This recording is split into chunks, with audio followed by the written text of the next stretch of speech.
Fasten your seatbelts. It's going to be a bumpy night.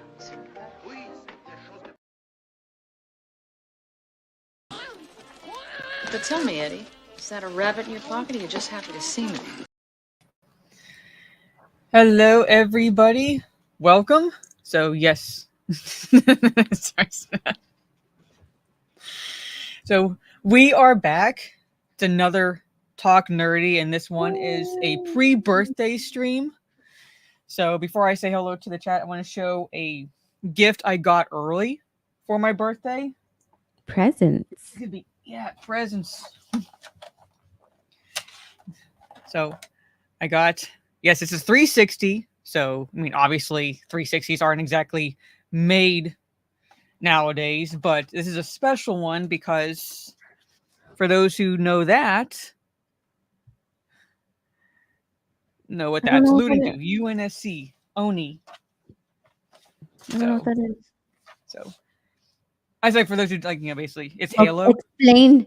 It's Halo, basically. Office of Naval Intelligence, Reach. So it says Reach. Halo Reach. Okay. Yeah. Reach. So Halo Reach model. Nice. So I know Boss Hogg's excited because it's an Xbox, but then he's gonna say it's gay because it's Halo. So yes, I'm saying they don't make those Halo 360s anymore, but this will allow me, because I actually still have physical copies of Xbox games to include OG Xbox and Xbox 360 games. So this will allow me to actually stream OG Xbox 360 games, to include one of the Lord of the Rings games that I still have that I should be able to play on this. So I actually have good Lord of the Rings coming out this year rather than Rings of Power. I'll be able to play the Return of the King game. So at some point, but should be able to play that plus Lord of the Rings Third Age. So adding some OG games into the mix, ladies and gentlemen, because not that there aren't any new games coming out that I'm not looking forward to. You know, it's ironic, Trey. One of the physical copies we have of Xbox games we have is Batman Origins, and that was the game that was giving me trouble on Steam through streaming on OBS. So I probably should be able to play Batman Origins again, or at least try to play it again. But anyway, so before I say hello to the chat, Steph, let everybody know where they can find you and all that fun stuff. And I saw Godzilla X Kong last Friday. Hold on, wait. First, before I do that, are you ready? Mm-hmm. Happy birthday to you. Happy birthday to you. Happy birthday to my beautiful, adorable, beautiful, beautiful, naughty, naughty co-host Mara. Happy birthday to you. She had to pick all the synonyms that she wanted. All the descriptions. Yes, thank you so much, Steph. Mwah. Yes, and I saw Godzilla X Kong, and Trey was saying to me that apparently you said that you liked it more than the Ghostbusters movie. I did, and I have to say, in a way, I agree. Yeah, in a way, I agree. It was actually it wasn't good entertaining necessarily, but it was more entertaining than the new Ghostbusters movie. So I said this was Godzilla X Kong. Hold on, wait. I explained it like this, okay? I have to get my visuals. I explained it like this. It was Godzilla, right? Mm-hmm. Godzilla, and then the bad ape, and they're fighting, and then the bad ape pulled out his Godzilla. And so Kong needed to go get his Godzilla, and then they were fighting. It's basically the bad ape has his lizard homie, and King Kong has I have my lizard homie. So you're gonna fight. But anyway, Godzilla. No, but we'll get into that in a little bit. I want to say hello to the chat. Oh, and also the Xbox itself came with 5 random games, and they weren't kidding when they said random. Random. Yeah, so this one is Elder Scrolls 4, No Oblivion. Okay. NHL 13. I'm gonna probably give this to one of my brothers. Oh my god, it would be so fun if you played it though. I might. Now this game I never heard of. It's from Capcom. Lost Planets Extreme Conditions.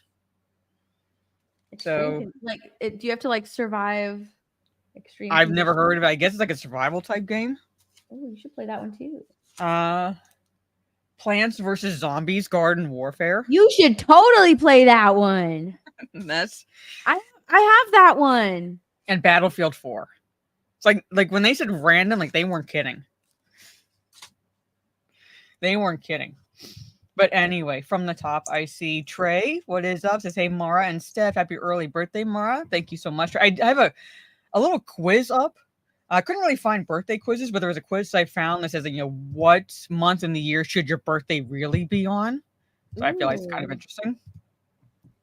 Ms. Martin Muses, one of my partners in crime for D&D, which I'll be playing in about a little less than 2 hours. I have an idea of where our characters will be going, but I don't want to say anything because anything is possible, pretty much. Gravy D says, howdy, Mara, Steph, and chat. Happy pre-birthday, Mara. You should add some of Seth Rollins' clothes to your throne. It's women's clothing. Yeah, I think he raided Boy George's closets. Didn't seem like that's something I felt like I was watching the Hunger Games when I was watching Seth Rollins come down the ramp based on what he was wearing. From last night's WrestleMania event. Oh, I didn't watch it. I don't watch it. Oh no, I'm saying, but like, look at my Twitter. I posted a screen cap of what he was wearing. You'll get why I said I felt like I was watching Hunger Games when he was walking down the ramp. Thank you. The super sticker Gravy. It is. I have to scroll back up. Hype. Thank you so much, Gravy. Very much appreciate that. Gaming. Hello. A $20 super sticker is from Spirian. It's like 11 blowing kisses. Thank you so much, Spirian. Okay, late but not gay. Psychotic Mongoose, what is up? Lewis, let's fucking go. Good to see you. Lewis. Making sure I say hello to everyone. Mr. Bentham, hello. Terra Crystal, hello. See, I got the purifier that you recommended. I ran it for on high for 24 hours, beginning late morning yesterday into late morning today. Have it on mid setting right now. So very much, I think I'm starting to breathe. Do you like yours? I have mine running all the time. A bit better. I have to run it on high for the next couple of days because my allergies are. But dude, that it's really good. Remember message from Mike Hill. Hey Steph and happy birthday, Mara. Good to see you, Mike Hill. Boss Hog. I'm happy. Yes. I bet you love that I got an Xbox. Yes. Found it. Hang on, I'm gonna go look for some. Michael's Asylum, thank you so much for the birthday wishes. Very much appreciated. Yes, nice Halo Reach. Xbox, yuck. I have a PlayStation 5. I have an Xbox. I have a Switch. I have my PC. I pretty much have a gamer's paradise at this point. So, the Reach console is modded. Yeah. Dun, dun, dun, dun, dun. Good to see you. You should totally play Plants versus Zombies. Oh my god. Okay, I'll play it. When I'm able to get the 360 hooked up, so my monitor can read it, or through my Elgato, then I'll start playing some of these OG Xbox games. Let's see. I played the multiplayer, never really, and I have no inclination to play the campaign. So, let's see. This is Steph's main channel. Yeah. Spirian with a $50 super chat. Happy birthday, Mara. Happy birthday, Mara. For the $50 super chat. Ooh. Not your grandma's root beer. It's actually pretty good. What is that?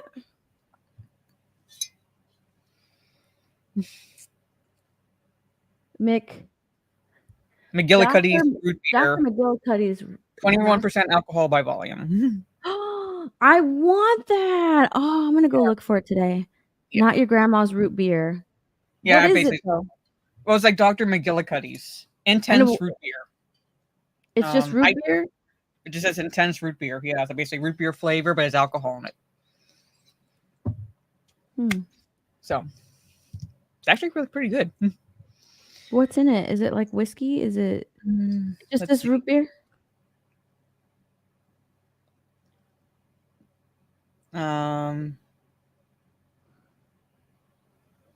Doesn't really say. It doesn't really say. Yeah. I'm gonna look it up and see where I can buy it because I want that. Consumption of alcohol beverages impairs your ability to drive a car or operate machinery. Okay. Good to know. We might touch on spoilers, Michael. So, like, apologize if, like, since you haven't seen it, but we will be talking about Godzilla X Kong. Damien, hello, good to see you. Let's see. Phil, Samara, happy birthday, Queen. Steph, both of you all looking like $1,000,000. Thank you so much, Phil. Good to see you. Yeah, it was more fun than Ghostbusters. Yeah. I will admit that. Let's see. Making sure I don't miss anyone. If I miss anyone, I do apologize. $5 super chat from Spirian. A bunch of allergy meds were fighting. Cool stories. Cool story stuff is when you brought out your allergy meds and used this as like the show. Like, that was the movie. That was a cool one. Yeah, that's very random. Yeah, Boss Log like Battlefield 4. Battlefield 4. $25 super chat from Wiley Dave. Thank you so much. It's happy birthday, Mara. Good to see you, Wiley Dave. And John Connors, one of my, I guess, democracy bringers in Helldivers 2. Thank you for the $20 Canadian super chat. Hope you're doing well, John Connors. So when it, somewhere down the line, if you're free, you want to play Helldivers 2 again with a group, let me know. Always welcome. You're always welcome to join in. But I'll be playing Mass Effect and Gears of War Monday and Tuesday. So I don't know when I'll be playing Helldivers again. Dude, they have coffee. Oh, did I? And peach and apple pie, wild grape. Did I tell you there's actually a site where it's Godzilla inspired food products, like hot sauces? I gotta find it so I can show you guys. Thank you so much, John. Let's see. So $2 super chat from Psychotic Mongoose. Thank you so much. It's happy birthday, Mara. Thank you so much, Mongoose. $5 super chat from Tara Crystal. I have an idea. I'll donate for both of you to watch the musical Paint Your Wagon. You both stream and discuss the movie after Vegas, of course. I've never seen Paint Your Wagon. I've never seen Paint Your Wagon. I'll watch a musical. Let's go. Well, see, she'll do it for free. I, on the other hand, will full-on thought it up for money just to be able to watch it because I don't gravitate to music. Mara, you would be so proud of me because I've been thoughting it up. Well, as thoughts as I go, but I've been doing some costumes. Yes, you need to do that. You need to do some cosplay. Costumes. I did a little bit cosplay, a little bit. I did Princess Peach. I did Wednesday Addams. I have the Drendel. I think that's how you say it. Drendel. Yeah, I did that one the other day. I haven't put it on yet, but I have Harley Quinn's nighty when. Don't you want to rev up your Harley? I have that one. I haven't done it yet. But I have it. You need to do it. Yeah. And that will go full thought. I know. That's what I'm kind of saving that one. I don't know. I'm kind of saving that one. But I did show my Discord chat a musical, so you will be proud of me in that regard, in a sense, because there is a musical that I absolutely love called "A Funny Thing Happened on the Way to the Forum." I haven't So seen that one.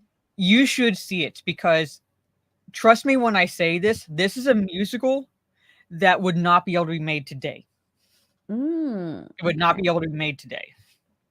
So, unfortunately, Mara, I cannot get Dr. McGillicuddy's root beer. It's not available anywhere near me. Oh shit. Yeah. So I guess I'm going to have to just, board a plane Yeah. and go to where you are. Like, it looks that way. It must be just an East Coast thing. I don't know. Ooh, they have honey whiskey. That actually sounds really good. I $5 know. super chat from Damien says, "Happy birthday, Mara. I hope I look as good as you do at your." Thank you so much. All right, to be honest, I'm not good with people or animals or bugs or plants or dirt. No worries, Damien. Jonathan Chester, hello. Jonathan Chester. Hi, Jonathan. Sultan Al Fahim, I know I saw you. Good to see you. Let's see. All right, that is everyone. All right, so I figure with Steph here, we'll talk about Godzilla X Kong first. I was going to bring this article up. We're not going to go into this article. I just have it up because it has pictures that we can I like visual guides. So, what? I said I like a good visual guide. Yeah. And so like I said, this has pictures, so we can because basically, Tara Crystal, if you donate, I will watch the musical Paint Your Wagon. Yeah. I will. Same with me. I'm not going to give an amount or anything like that, but if you do donate, I will watch Paint Your Wagon. Mara gets Steph to play Helldivers. Yeah, there's been people who want me to play Helldivers. It is an interesting experience. Max, X-Ray Girl, J Hellstorm. I'd be terrible at it. I just know it. I don't want to bring down isn't it like a whole thing, like a big community? What do you mean by big community? So, I mean, I don't know how it works, but you can squad up with 3 other people. So but don't you get penalty if you have a really bad team member or something? I haven't seen anything like that. I mean, I don't know. Oh, okay. Well, that's what I thought. There is friendly fire, so it's you risk being killing your own teammates. See, I would accidentally kill my own teammates. I purposely kill my teammates, so it's I actually go out of my way to shoot Cowman. Gravy D says, "Play it, Steph. It's like Animal Crossing." I don't believe. There's a clip that Tara, if you could share with me on Twitter, I'd appreciate it so I can show Steph, where I wait until the evac craft is coming down to basically take us away, and I shoot Cowman then right before he's able to get onto the evac chopper or whatever you want to call it. And Tara clipped up one of those, and I want to show you what I do. I said I personally go out of my way to shoot at least one teammate. But I stream it, so I play Helldivers 2. Generally play with Gigawatt and Cowman. Jono joined in, Biggles joined in, Metalong joined in. But it's fun playing with other people. Anyway, so Godzilla X Kong. I maintain it should have been just a Kong sequel, because Kong really was the focus in this movie. Yeah. Godzilla almost felt like an afterthought, because we can't exactly mention Godzilla without showing that he's taking care of business up on the surface area, while Kong is kind of taking figuring out Hollow Earth down below. So basically they literally have a line in the movie where it's basically Godzilla stays up top, King Kong stays in Hollow Earth. They as long as they don't cross each other's paths, it's basically fine. But this really was a focus on Kong, because Kong's trying to not only trying to figure out Hollow Earth, but he's lonely since he thinks he's the only one left. And eventually comes to discover that no, he's not the only one left. Apparently, there was a race of large apes, much like himself, that were actually supposed to be the protectors of humanity, but an evil ape, this dickhead here, wanted to Scarface. wanted to subjugate the humans, basically, like rule the humans rather than just protect them. So it becomes basically King Kong versus the Scar King. The Scar King. Why did I call him Yeah. Scarface? I don't, because he has scars. But that's like it. That's it. Like they couldn't come up with another name for him, so they call him Scar King. And Scar King, again, we're going to be touching on spoilers, ladies and gentlemen. So, if you don't want any spoilers, I'm going to count down from 3. You have until then, basically, to mute the PC. And when we're done talking about spoilers, I'll give a thumbs up sign or something like that to let you know, hey, we're done talking spoilers. So, 3, 2, 1, boom. We find out the Scar King is actually controlling Shimu, this like ice titan. So that's like kind of like basically counter to Godzilla, because Godzilla is based on radioactive energy. Shimu, which is a female titan, basically it's ice powers, and Scar King is controlling Shimu through pain with this crystal that somehow is connected to Shimu, and like whenever Scar King, like that's the ice dragon's name, Shimu. Shimu, yeah. Now, is that part of? See, I don't know Godzilla lore. Is that part of the lore of Godzilla? I don't recognize that one at all. They say that he's like the oldest Titan or something like that. The oldest Titan I think this is a like legendary the creation. cause of the Ice Age and everything. Yeah, but I think this is a legendary creation because I don't recognize this one at all from Toho.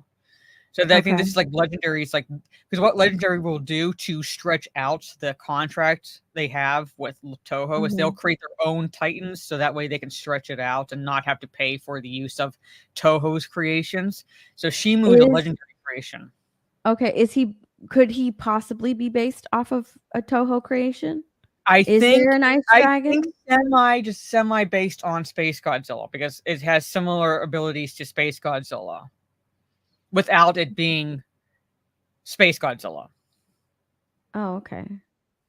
So that's why when we were talking about like leading up to the movie as like Space Godzilla, but not Space Godzilla, essentially. So they took the concept of Space Godzilla and Space Godzilla's powers and created their own Titan around that without having to pay Toho for the use of Space Godzilla.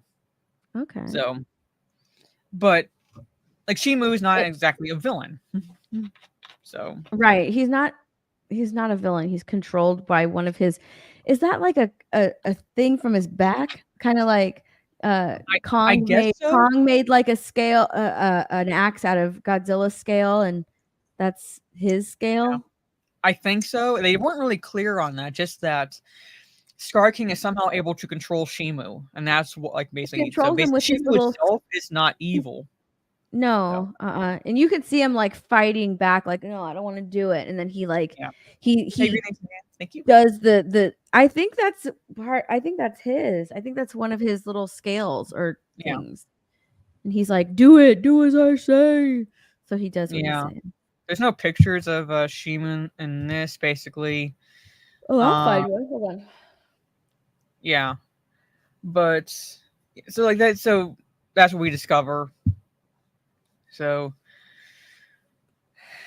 like I said, if you removed Shimu and Godzilla from the mix, it really would not have changed much in the movie as far as the plot goes, because the plot is very much centered on the Scar King wanting to subjugate the human race, basically find a way back to the surface from Hollow Earth and basically take over the surface. All right. Enslave the human race, essentially. Like we find out through an exposition dump that apparently Godzilla is the reason why these apes are trapped in Hollow Earth, because Godzilla had to deal with them a long time ago because of what they were trying to do. So Godzilla basically just trapped them down in Hollow Earth, but they're still trying to get back to the surface. Now, was that okay? So I got a sense that he's ugly. He's so ugly. That they were talking about like a descendant of Godzilla. Was it I got the not a impression that Godzilla descendant of itself. Godzilla? So I got the impression that it was like Godzilla itself, that like basically these are prehistoric creatures. So and and so it was Godzilla himself basically, and that's why the people that we discovered that this little girl, like I'll show you like picture. Thank you for the $5 super chat. The one thing I found confusing is how did the girl appeared with Mothra? That's like there's confusing things in this because of so they're trying to incorporate existing Toho lore into this movie. Yeah. But then again, I'm like, well, wait a minute, you set it up this way. Why are you doing it this way? And she woke Mothra up because in Toho movies, it is a race of people who are able to wake Mothra up. Basically, they kind of like think of Mothra as a divine being. They and kind of almost worship Mothra and so forth. That was like that wasn't that a theory in the last movie, I think, where it showed like or maybe it was the first movie. It was it wasn't Godzilla vs. Kong. It was the one before that, King of the Monsters, I think, where it showed Millie Bobby Brown's character, touching the cocoon, and people were like, "Oh, she's probably one of those Mothra worshippers or whatever." Well, that was like a theory, wasn't it? That was a theory in that movie. Well, it might have been a theory, but that's what Mothra does. When Mothra feels like it's nearing its end, whether it's going to die naturally or what have you, basically, Mothra lays eggs. So that's how the cycle continues. That's how Mothra basically reincarnates, like essentially. So basically, like when one Mothra dies, another one will be born. And they even in the credits, I went back and watched the credits for King of the Monsters, and there was a headline article that they showed in the King of the Monsters credits where they found these eggs, and there was a possibility of like, is there another Mothra there? So like that's how Mothra works. Mothra lays eggs, and will lay eggs where these people can watch over them, basically, because these people were kind of like Mothra protects them and they protect Mothra. Like whenever like Mothra is like still in its egg form, still in its cocoon form. So basically, it's a symbiotic relationship with these people. But somehow, like the girl just wakes Mothra up again. Like that's not how it works. So this movie starts out and we see Kong in Hollow Earth, right? Kong's in Hollow Earth. And he's fighting off people. He's living it up in Hollow Earth, but he has a toothache. Yeah. Yes, he has a toothache. Meanwhile, Godzilla is preparing for something. We don't know. His whole first half of the movie, or even like the first 3/4 of the movie, Godzilla is on a fetch quest to gain more power. So Godzilla's fighting Titans, and then he'll go and he'll like power up. Right? Yeah. He's preparing for something. And then the people in Hollow Earth are getting some sort of a message, right? Something is messing with their computer systems. And they're getting this message. So Godzilla's fighting all these people, and he's powering up for something, and they don't know what. And the people in Hollow Earth are getting like messages. They don't know what they are either. And Kong comes to the surface through a portal that they have now in Hollow Earth. They found portals that can take you really quickly from Hollow Earth to Earth, right? And so Kong uses one of those portals to go up because he's in pain. With his toothache. He's got a toothache and he's in a lot of pain. Now the girl, I don't know her name, but the scientist lady in charge of Hollow Earth or whatever, her daughter is now in school with other kids, okay? Her daughter is now in school with other kids, and she's not fitting in. And so the mom is like, oh, she's not adjusting very well to school life. And for whatever reason, this young girl is getting visions, so where she like kind of just checks out and she starts drawing with her hands. And she just draws. She's drawing visions, and she's drawing the sound wave of the signals that they're getting in Hollow Earth. Mhm. All right.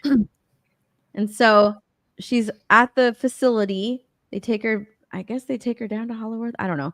Or no. She's at the facility with her mom when Kong comes up, and she looks at her mom and she's like, "He's in pain," right? And he has a toothache. And from there, we're introduced to Peter Quill. It's like when Trey dropped that name, I'm like, holy shit, he is. He's like, they fucking made him Peter Quill. We're introduced to Peter Quill. Yeah, portals that they never explain. They don't explain the portals. We're introduced to Peter Quill. He is a Titan veterinarian. I don't give a shit really about the human characters in these movies. So, yeah. He's a Titan veterinarian. And he helps Kong with his toothache. So he pulls the tooth. And he's like basically the Titan dentist right now, too. Yeah. He pulls the tooth that's giving Kong problems. Oh, they sedate Kong first, right? So he pulls the tooth and he replaces it with another tooth, a gray one or a silver one that they made with like, I don't know, like somehow rare materials into the root canal of Kong's existing. So like they had basically the size and everything ready to go to pop into place for Kong. Does Kong swallow him? No. He doesn't swallow him. He's knocked out. They sedated him. Yeah. So he's inside. Kong has a toothache. They pull his tooth with a helicopter, with the assistance of a helicopter, and it doesn't show how they replace it, right? Or like it doesn't show how they replace the tooth or get this new tooth into his mouth, how they glue it in. Yeah, I'm saying. But now he has a new tooth. Okay, so he has a perfect size and everything. Perfect size and everything. I'm saying, like, it's like they don't like really like. What'd you do? Like, just pop into his mouth to get like a nice measurement of like the radius and diameter you need. It's all ready to go. All right. They had that was very smart of him to have that crown ready. Yes. Yeah. Ready to go. They had a tooth ready. All right. So convenient. They don't show them, gluing it in or anything like that. No, they just show him already having the tooth in his mouth. And Kong wakes up finally and he's like, oh, I feel better. So then Kong goes, they're very worried about like Godzilla, because if Kong is in Hollow Earth, Godzilla will come and find him, because Kong rules Hollow Earth and Godzilla rules main Earth, and they keep them separated. So when Kong came to main Earth, they were really worried that Godzilla would come, which is why they sedated him. Yeah. If he wakes up, he has to go back down. So it takes a little while for him to go back down. I can't remember why, but he doesn't leave quite yet. I think it's just because of the sedation. Like he's not like really there yet. Not wide awake. Plus, he talks to the girl because she has a connection to Kong somehow, which they never explained from the Godzilla versus Kong movie. These are the people that have. We find out like she's actually from a race of people who have a connection with Mothra, but it never really explains how she also has a connection with Kong. Right. I don't know. She just has a connection with Kong. Yeah. So, and then he jumps back in and goes back to Hollow Earth. And he has his new tooth, and he's very happy because now he can eat. Because before, he had a little problem. He was trying to eat, and he couldn't eat because he had a sore tooth. And they actually showed that shit. He was like, ow, my tooth. Ow. So anyway, so now he can go back down. Now he can eat. And he discovers like, I guess like a cavern that leads further down into Hollow Earth. And from there, he meets 2 other Kong apes and 1 baby ape. There's like 3 like big ones to try to fight him, and the baby one that's the lure into him. He sees the baby ape, and the baby ape lures Kong, and they try to kill him, but they're not successful. He uses the baby ape as a freaking. I actually fucking laughed at that when he used the baby ape to club the. He grabs the baby ape by his legs, and he uses the baby as a club. It was so stupid, but I had to laugh at it. He uses the baby like wailing on these apes. Yeah. to beat up the other, because there's nothing around him but the baby ape. So he grabs him and he starts clubbing all the other ones. He actually, like, one of them is about to fall into this chasm to his death, and Kong takes pity on him. He picks him up and he's like, "Come on, I'll help you." Yeah. So he picks him up out, and then the other ape, grabs a knife and tries to, he grabs a knife. I don't know where the knife was, but he grabs a knife, tries to kill Kong. So Kong gets mad and he kicks him down, and he goes back down the cavern. Then he takes the little baby ape under his wing. All right. And it makes him like lead him to like, like, you're gonna lead me like, where you're from. So, yeah. Hello, Steve. So he wants him to tell him like where he's from and everything. So the baby ape's supposed to lead him there. He doesn't lead him there. He leads him to like this big, huge pond, gigantic pond, where like this huge snake creature lives, and he's hoping that the snake creature kills Kong so he can get away from him, and he doesn't. Oh, hold on, wait, I forgot. There was a stupid part in the movie too, where Kong gets like when he's fighting these three big apes, one of them gets away, and so Kong basically pulls the whole like, let me grab this rock, throw it at a distance, and it'll knock you out. Yeah. And that's what happened. It's like in that movie Elf, right? When one of the kids are trying to get away when they're having the snowball fight. You know what? Have you seen the movie Hot Fuzz? I'll show you. No, there's a scene in Hot Fuzz. It was exactly like that. I'm gonna show you. I'm gonna find it. I'm gonna show you. It's like the movie. It's like the movie Elf, where like they're doing the snowball fight, and one of the kids is trying to get away, and so Will Ferrell's character like gets the snowball, throws it, and hits the little kid. It is just like that scene. All right, it is just like that scene. So then the little kid or the little ape, takes him to the pond. The snake creature. Kong is fighting the snake creature while the little ape tries to get away, and then Kong throws the head of this creature at the baby ape, and he stops, and then he has like the body, and he sits down and he cuts it into pieces and he starts eating it. He offers the little ape a little bit of food, so the ape like doesn't take the food because he's not used to that. He's not used to people being kind to him, right? It's not where he grew up. So then he takes the food and he starts eating it, and then he sits down next to Kong, and they're like friends now, right? Because Kong, no matter what he did, like Kong's still being nice. He's being nice to this baby ape. So, baby ape sits down next to Kong, starts eating. They're eating the fish. You guys see this scene, Steph? You guys see this scene? This is like when I saw that in Godzilla X Kong, this is the scene I thought of. Okay, so basically Simon Pegg is chasing down. I thought of Elf. Like Simon Pegg is chasing down the shoplifter. Simon Pegg plays a cop in this. All right. So he's chasing down the shoplifter. All right. Okay, so watch this. Hey, give me that. Okay, watch. Throws the aerosol can. Boom. Yeah, pretty much. Exactly. Pretty much. That's pretty much what Kong did. Yeah. You thought of that. I thought of Elf. Yeah. So then so now the little baby ape is like Kong's pseudo son, right? Kong's taking him under his wing, and now the little ape trusts him because Kong let him eat some food.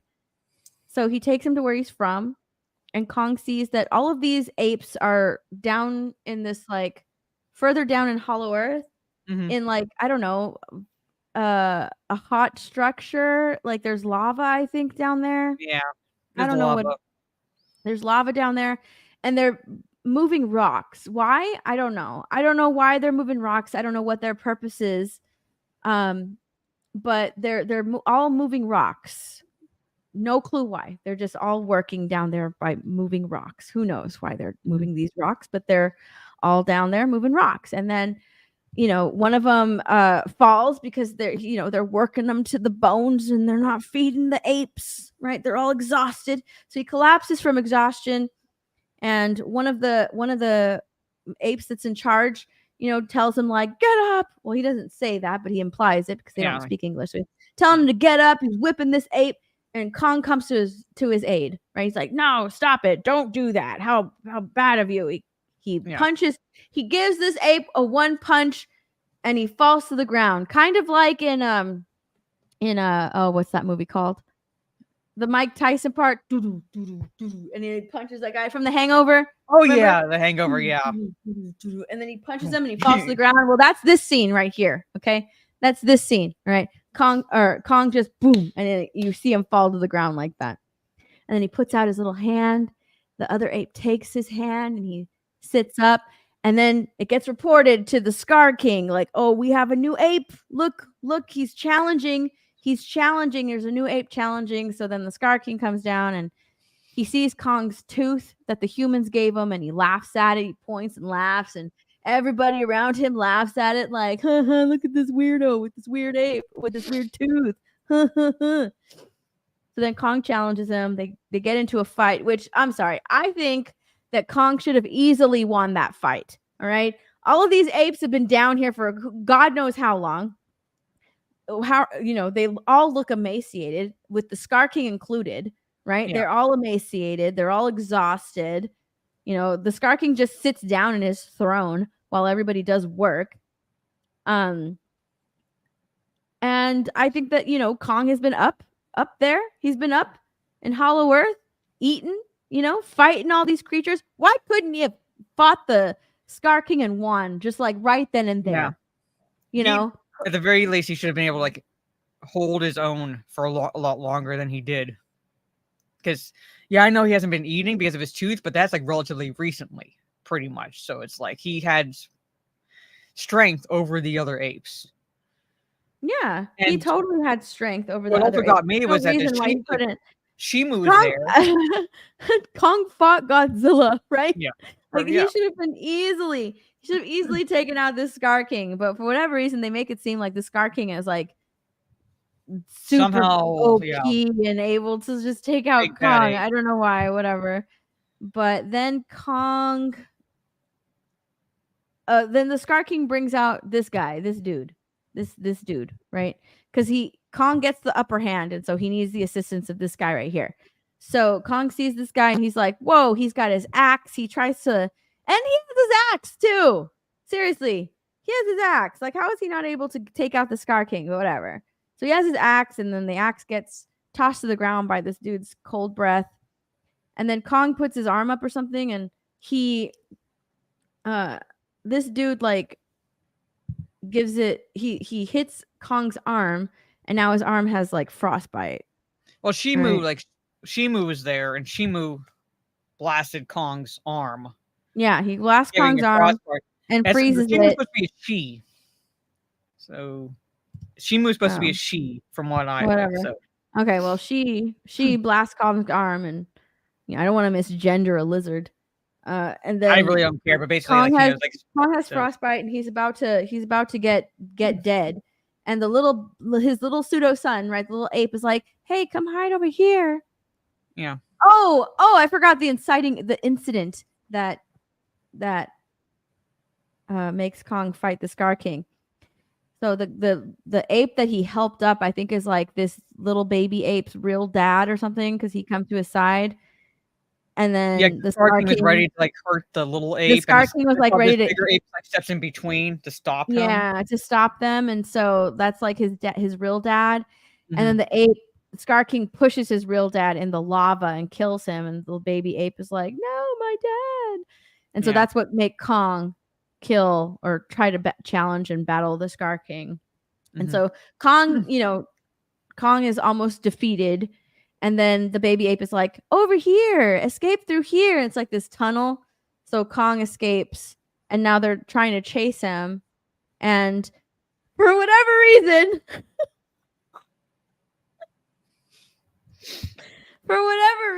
Kong has like booby traps all around Hollow Earth. He uses that for hunting, but at the same time, it's like conveniently there where he's being chased. Even though he's gone further into Hollow Earth than he has. So it's like, how is he remotely close to one of his booby traps all over Hollow Earth? So he runs into one of the booby traps that he has there. And he's up against the wall. Like, this is what a terrible trap, but he's up against like the wall. There's no way out. And so these apes are chasing him, and they notice the rope, and they're like, "Oh, no, stop, everybody. Don't go over the rope. It's a trap." And so they go they walk over the rope, and Kong's like, oh shit, what am I supposed to do? I'm up against the wall, like there's no way out. And then the baby ape got out of there too, conveniently, and he dumps all the rocks on these apes, so now he escapes. So now, while all of that is happening, the mom of like the little girl sees these sounds that they're getting the messages, they're messages, and she goes and visits podcast guy, who's really annoying, and he has a podcast, and his people don't believe him that he helped save the earth, from.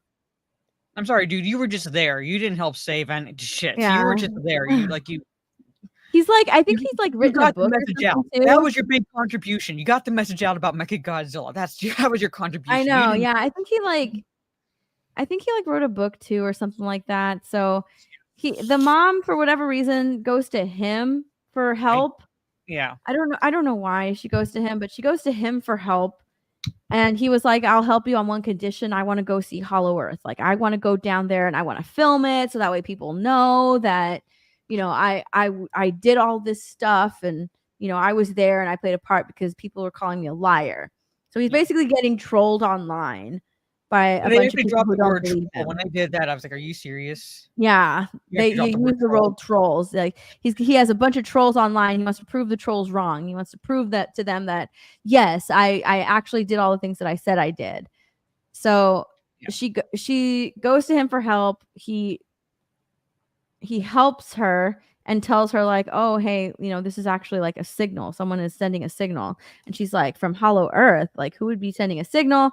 And he goes, I don't know. So then, like, he ends up going with her, and then they take the veterinarian guy, and then they have the pilot guy, the no nonsense pilot guy, right? Yeah. He's no nonsense, everyone. He is no nonsense. You follow his lead. He knows what he's doing, and he will not take any of your crap. Okay? No nonsense pilot guy. And then her daughter. She brings her daughter. Why?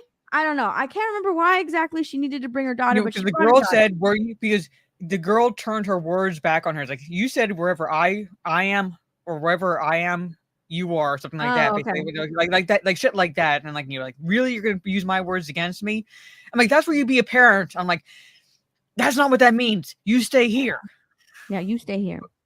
But no, like, they got to take the little girl. All right, so they're all going down to Hollow Earth, okay? And podcast guy is filming everything, and they're getting ready to go down to Hollow Earth.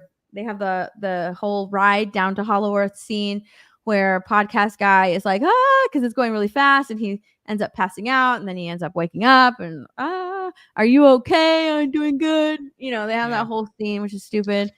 So they track the sound.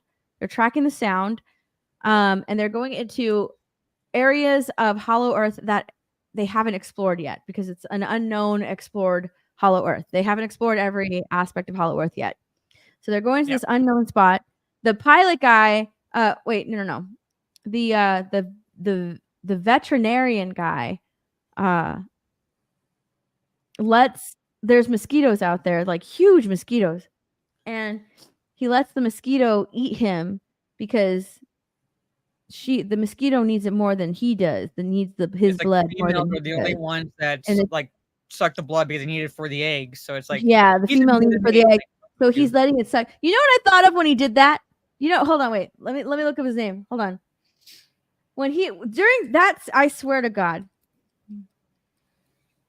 that scene reminded me of what's his name?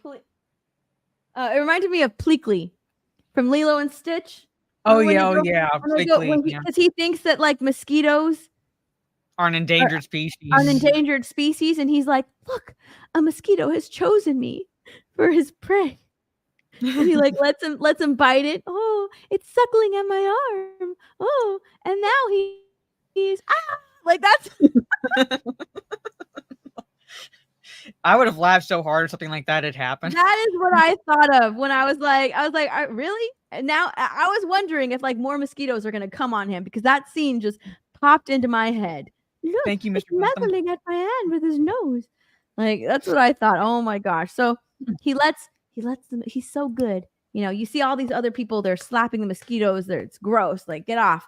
It's itchy. And this guy, he's a good guy. He lets it. He lets the mosquito. And it's a big fucking mosquito. Okay, Yeah. it's a big mosquito. I was honestly like waiting for more mosquitoes to just suck him dry. I was like, okay, this is the end of this guy. This guy's not going to live. He's going to let this mosquito suck his blood, and he's going to end up sucking him dry like the brain bug, right? That's what I was half expecting to happen, but it didn't happen. Instead, the veterinarian guy was like, wait, we need to pause because I'm sensing something. You can smell it. There's something in the air. It's not right. Something's not right, right? Yeah. And the no-nonsense pilot guy is like, no, we're not wasting any time. We got to get here. We got to go. We got to move. He starts raising his voice. I'm not waiting for blah, blah, blah, blah. We're going to keep moving. And then, bam, a plant eats him. He's eaten by a plant. Basically, Groot's ancestors, I guess. I don't know. But he's eaten by what's like a trunk, like a tree trunk. He is eaten by a plant. And they're like, oh my God, oh, he's eaten by a plant. You know, the podcast guy freaks out. He starts screaming. He just got eaten by a plant. I don't want to be here anymore. I don't want to go out that way. It's like, dude, you asked to go down here. And how do you think you're going to get back? Better. Like, how do you think you're going to get back now? Yeah, there's unknown. And they ate the pilot, right? Yeah. The pilot had to go down there because no one else could pilot that ship. All right. So now they have no pilot. They have no way of getting back to wherever they need to be. So then they start running. Do they get chased? I don't remember if they get chased by. No, I don't think they do. They don't get chased. No. So they run away, but they don't get chased. Yeah. Okay. So they start running away, and then they find markings. Right? They find markings. They find human markings, and they're like, humans down here in Hollow Earth. What is happening? How did the humans get down here in Hollow Earth? I don't know. Maybe ask your daughter. Was the comedic guy annoying? Yes. Yes, he was very annoying. And then they get trapped. Not trapped. They get captured. They get captured by the tribe that lives down in Hollow Earth. And they discovered, oh, it's actually this little girl's long lost tribe. It's earlier ancestors. And that's when they get a load of exposition, tons and tons and tons of exposition. Yeah, it's the exposition drop scene, basically. Yeah, tons, so much exposition. Like they go to this cave and there's drawings or something like that. I don't know. Godzilla had to deal with this shit earlier. They kept records, very good records of everything that's happened. So there were actually two tribes, one on Earth and one on Hollow Earth. All right. Yeah. And the one in Hollow Earth had a prophecy, right? Hollow Earthers had a prophecy, the Hollow Earthers, that the tribe above Earth were going to be destroyed, but there's going to be one remaining person of this tribe who's going to survive that destruction. And this one remaining Earther tribe member that survived is going to be their prophet to awaken Mothra, and Mothra is going to save them from the upcoming world-ending thing that's about to happen. All right. And the world-ending thing is, the Scar King getting out of his prison, going above and destroying everything, including Hollow Earth. Yeah. And so they need this one prophet to awaken Mothra in order for Kong to partner with Godzilla and defeat the Scar King and his Godzilla, his ice Godzilla. Yeah. All right. But in order to do that, they need Mothra because Godzilla will always see Kong as a threat. So the person that will help them bro it up is Mothra. Yeah. Pretty much. Right? That's basically how it was, because Godzilla literally was charging Kong, and Mothra's like, whoa, chill. It's like, literally goes in that scene, like, chill. And Godzilla stops. Because Godzilla's like ready to wreck Kong. Like, bitch, you're supposed to stay in Hollow Earth. Yeah. So in this tribe's place, they have a pyramid. I think it's like a pyramid like this and a pyramid, an inverted pyramid. Yeah, like she has to that. put one that's like this because she has to waken Yeah. Mothra. So Okay. they show it's this tribe actually that's been sending the sound. They've been sending Yeah. an SOS signal, essentially. And they show how they've been sending the signal up. But it's an SOS. So now they stop sending the signal because now we have, and I guess that SOS signal is what, because this whole time Kong's just been on a, or not Kong, Godzilla's just been on a fetch quest for more and more power because he's getting ready for something. And what is triggering that in him is this SOS signal from Hollow Earth. That's why he's trying to, you know, get powered up. Okay. So that's what's triggering Kong, or not Kong, Godzilla to power up. Like at one point he goes to France and like basically goes to a nuclear facility and absorbs all the radiation to the point where like he irradiates like the surrounding area. But he's that's actually the coolest part in the movie. Yeah, like he himself is just like sucking up the radiation. Yeah, that's actually the coolest part. I think it's like that's the coolest part in the movie because you see his eyes like bulging and his mouth is open and he's sucking out all of the nuclear power. That's actually a kind of cool visual in the movie. That was probably the one visual that I actually really liked. That was it. And then when he's done, he goes and he takes a nap. Yeah, after he fights this like sea creature, he takes a nap in the Coliseum, which like one time I got a kick out of, and then second time I was like, the Coliseum is essentially like his crib. Yeah. So he's taking a nap in the Coliseum, and then he does a high dive off of a rock. I'm not even joking. Off of a cliff. He does a high dive. And it doesn't cause no tsunami whatsoever. It doesn't cause a tsunami. It doesn't cause a massive wave to destroy anything. Nothing. He does a high dive off of a cliff. 10 out of 10 form. Yeah, so I was thinking like people standing up there. Yeah, 10 out of 10 form from me. Yeah. Good job, Godzilla. That was perfect. Mwah. Yeah. Perfectly executed. 10 out of 10 form. High dive from a cliff into the water. And then he goes and defeats the ice monster. And from there, is it an ice? Yeah, it's an ice monster. And then from there, he goes into the cave of this ice monster and starts to absorb the power there. And that's what turns him pink. Right? Pretty much. That's what turns him pink. So then he emerges from his pink ice nap. And that's when Kong uses these portals, and these portals are actually located. Kong knows. He goes straight to these people, right? He goes straight to this tribe. He knows about this tribe. I guess he's always known about this tribe because that's how convenient prosthetics that they've been working on. I'm about to mention it. I'm about to mention it. So Kong, right? Kong. Okay, so now everything is sort of matching up in the timeline. Okay, so now they're at this tribe. They got all the exposition. The mom notices that her daughter is actually the prophet who's supposed to awaken Mothra. So they get her ready. You know, she's in like this gown or whatever. The mom is also noticing like, oh my gosh, look, she likes it here. She's fitting in a lot better here instead of like on Earth with all of the school children. Like she's actually having fun here. These are her people. So then Kong meets up with them. Oh, and also their village is like behind this cocoon wall that Mothra made, I guess, because she protects this village. So, but Kong knows about it because I'm guessing this is how he went up to the surface the first time to using these portals. I don't know if it's that or he sensed where the girl was. But either way, he maybe he sensed where the girl was. Who knows? Yeah, but he ends up there because he like. But this village, right? This village is surrounded by portals. There's like 3 or 4 of them there. Okay. And Kong comes to the village because I guess maybe he does sense the girl. I have no fucking clue. Whatever. But he goes to this village and the veterinarian, the Titan vet, is like, oh no, his arm has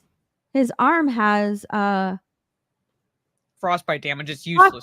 His arm has frostbite. It's useless. He can't fight the Scar King. Now they know that the Scar King is loose or whatever. And he's on his way. Oh no, the Scar King's out. He can't fight him. So we need to upgrade. Kong needs upgrades. And then the Titan vet looks at the mom and he's like, oh, we can use blah, blah, blah, blah super suit. And she's like, no, that's just a prototype and we don't even know where that's at. Well, guess what? It is here on Hollow Earth. I'll go get it. So all of a sudden, this vet guy is the pilot now. He can pilot the plane. Yeah. And he's going and he is getting Kong's Thanos gauntlet. All right. Pretty much Thanos gauntlet. It is already prepared and made just for something like this. I don't know. But I want to say it's made for something like this because when he puts it on, it automatically has like medicine in it that will help cure his frostbite. I don't know. And it shows like 4 or 5 huge fucking needles. All right. Big needles going into his arm. And Kong wakes up and he's like, oh, I'm all better now. Yeah, pretty much. I must go get Godzilla. So now he uses the portal to go get Godzilla. And when that happens, the girl dressed in her stuff awakens Mothra. Okay. I guess through Monarch might kill. I don't know, but somehow he was a Titan vet. She has to walk up a lot of fucking stairs. Yeah. I mean, I'm like, dude, it must have taken her 2 hours to walk up those flight of stairs. She has to walk up a crazy amount of stairs. It's like stories high. Okay. Yes. It is so many stories high. She has to walk up a huge fucking flight of stairs, and everybody's just watching her go. It must have taken her hours, seriously, hours to walk up this flight of stairs. But whatever. She puts her hand, awakens Mothra. Mothra's awake. And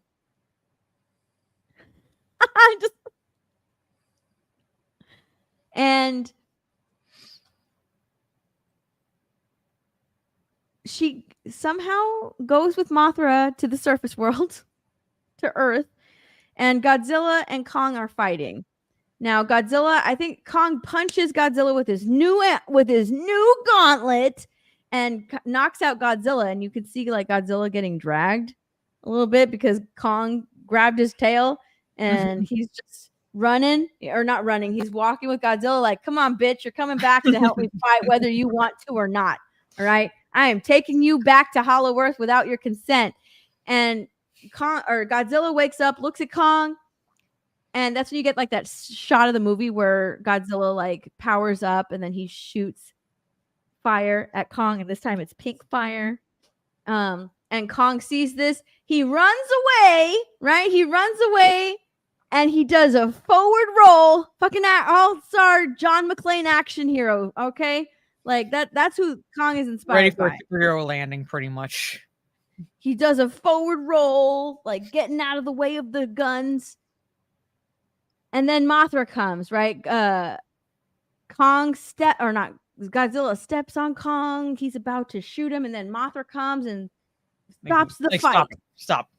Yes. Stops the fight. Mothra stops the fight, and the little girl is there on the tippity tip top of the pyramid. I don't know. Did she fly on Mothra's back? I don't know, but she's there. The little girl is there. Okay. I think she flew up with Mothra. I'm like somehow was able to hold on to Mothra. So she flies up there with Mothra, and she basically does like her little thing to Godzilla, and Godzilla's like looking down at her. Super fucking close. I'm like, oh my God, how is she not terrified right now? But whatever, she's not. And now he suplexes. Oh, I forgot the suplex. Oh my God. I totally forgot the suplex. So like here's Kong, right? Here's Kong. Godzilla picks up Kong, like goes like this, and then they both boom. They both fall. Oh my God. I laughed. I was like, what the fuck? Pulling wrestling moves and shit. It's like when boys, like when men are like boys and they just pull wrestling moves on each other no matter where they are. Like that's what it looked like to me. Yeah, like a fucking Kurt Angle. I like he's fucking Kurt Angle. That's so true. Godzilla's been watching WWE. Yep. I laughed, dude. I laughed when he did that. So yeah, so now they're both going down, right? And they get there just in time, okay? Because the Scar King has entered the village of the people, the tribe down there in Hollow Earth. He has entered. He looks at the portals. He's going to use the portals. Oh, he arrives in style, by the way. All right. He arrives riding the back of this guy right here. Yeah. Right. He is on top of him, even though he has all those bunch of spikes. He's still riding them. Right. He's sitting on the spikes because he doesn't have a saddle. He doesn't have a saddle. He is riding on the back of all these spikes. They must be digging into him, but that's fine. He is on the back of this guy right here.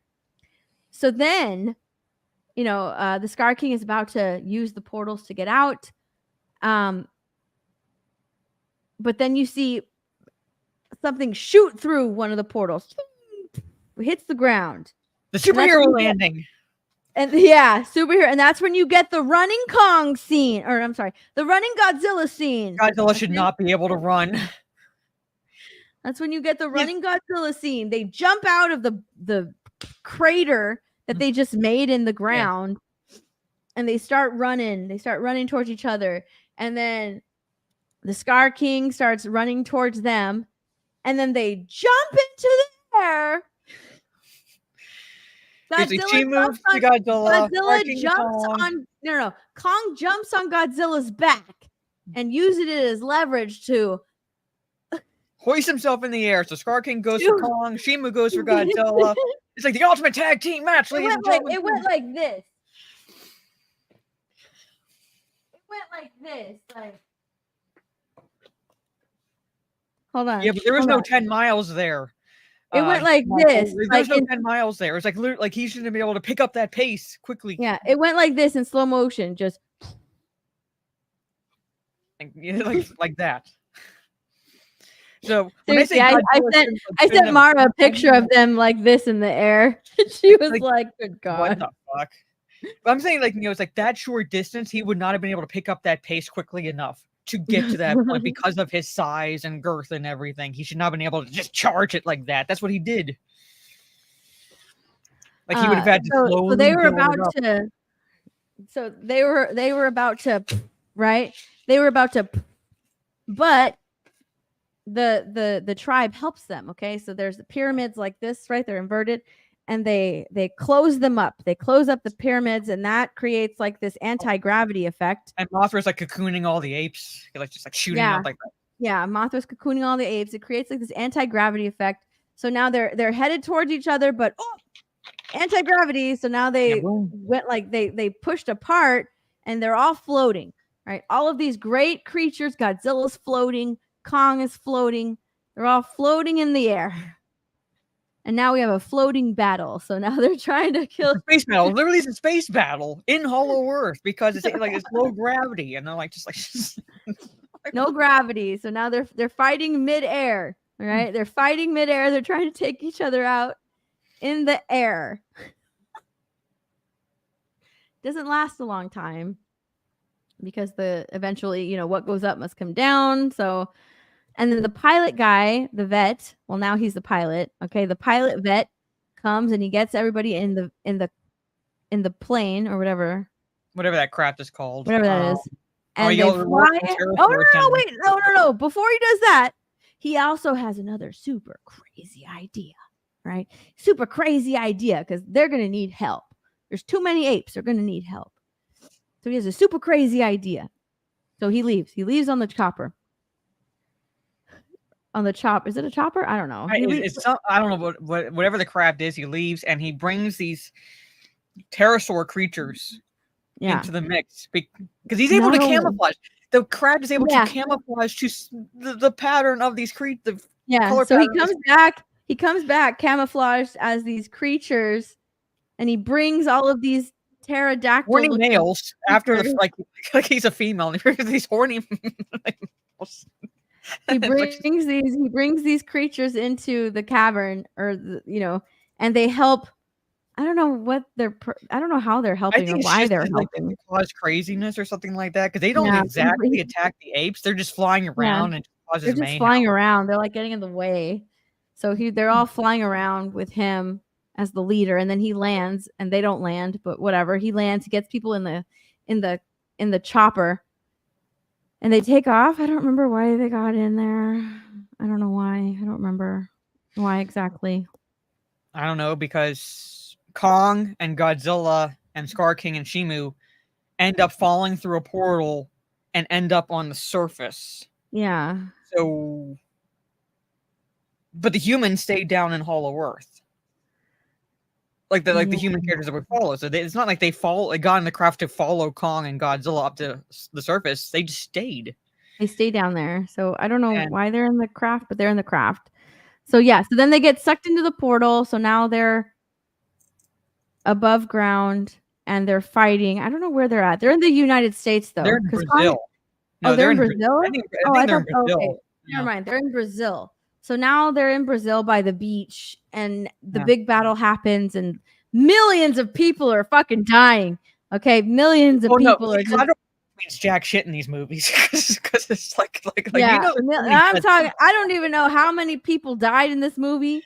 All right, because they're wrecking shit. Not Kong. Yes, Kong, Godzilla are wrecking shit during their battle. Godzilla has plenty of battles before he ends up in Hollow Earth, and he's wrecking shit. All right, so millions of people are fucking dying. My one brother joked when Godzilla slices the roof off of a building, it's like, oh, I have a skylight now. It's just... Don't worry, everyone. Don't worry, because now they actually sell Titan insurance. Yeah. Right? Oh, yeah. We didn't mention that. Yeah, there's Titan insurance. They mentioned that they sell Titan insurance. So if your home or business is destroyed by a Titan fight, if you fucking live to see through it, yeah, don't worry, you are covered with Titan insurance. Thank you, Orange Jet. Yeah, you are covered by Titan insurance. So millions of people fucking die. All right, millions of people die. And Kong and Godzilla are able to take they're able to destroy the fight. The gem thing. They took the gem thing from the Scar King, so he can no longer control this ugly shit right here. And then they use the axe. Oh, who gives Kong his axe back? The baby ape. The baby ape grabs up and goes through the portal. The baby ape goes through the portal. I totally forgot about that. The baby ape goes through the portal with Kong's axe. And he's Kong who destroys the thing, because he comes in like this and just wails down the axe on this I guess crystalline thing that the Scar King has, because it got knocked out of the Scar King's hand. So now it's destroyed, and Scar King has no way of controlling Shimu. So Shimu's so he destroys the crystal, and then now Shimu, this dude, is no longer under his control. So he hates the Scar King, right? Because he made him do all of those awful things. So now he freezes the Scar King. Mm-hmm. Okay. So now he's frozen. Scar King's frozen because for whatever reason, Kong and Godzilla can't defeat the Scar King. He's not even that powerful, but whatever. They can't defeat him on his own. They need the crystal to be destroyed. And now, so now this guy is obviously holding a grudge because, he had him do all those bad things over the year. And so he freezes him. Kong, is holding him up in the air. And you can see the Scar King's eyes still moving. So he's still alive, but he's frozen. You see his eyes moving oh no, oh no, oh no, what's going to happen to me now? Oh, I'm frozen. And then Kong just rips him apart. He rips him apart. So he's dead. Yeah. He's dead now. I forgot to mention the Scar King had this ice dude blow ice in the sky to cause another ice age. So everything is frozen. I forgot to say that. So everything's frozen. So once the Scar King is dead, Godzilla uses all of the power that he's absorbed and blows it up in the sky. His power, like he's powered by And- radiation, so he basically created. And melts away the ice. But then he would have radiated the atmosphere, which would have dropped down onto Earth. He melts away the sky. You know, it's like Frozen with the power of love. Just so it's no longer winter. Yeah. He just blasts his beam into the sky and erases the ice age or the new ice age. No, it's no longer winter anymore. He heats everything up, and it's summer. Yeah, summer again. You just have radiation poisoning, but enjoy your summer, ladies and gentlemen. It's okay. The Titan insurance will cover it. Yes. A nuclear winter now. Yeah, that's what you have now. So then the ice creature, you know, he goes his own way. All right, Kong goes back down to Hollow Earth, and he's with his new son now. They free all the other apes. You no longer have to move rocks. Yeah, Here, be free. Yeah. He frees all the other apes. Kong goes back to the Coliseum, takes a nap in his crib. Or not Kong, Godzilla. Godzilla goes back to the Coliseum and takes a little nappy nap in his crib. Godzilla shouldn't be able to fit in the Coliseum, but still, okay. I know. And when I tell you, hold on. Let me see if I can find it. Hold on. When I tell you it is his crib, it is his crib. Oops.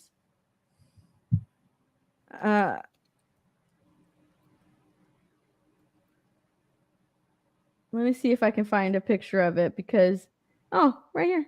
There you go. Open image. Wait, no.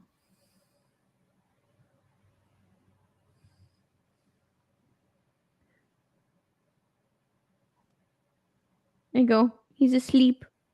Yep. It's his crib. It's his crib. He's sleeping in the Coliseum. He's going nighty night. Rome as a city. Yeah. That's his territory.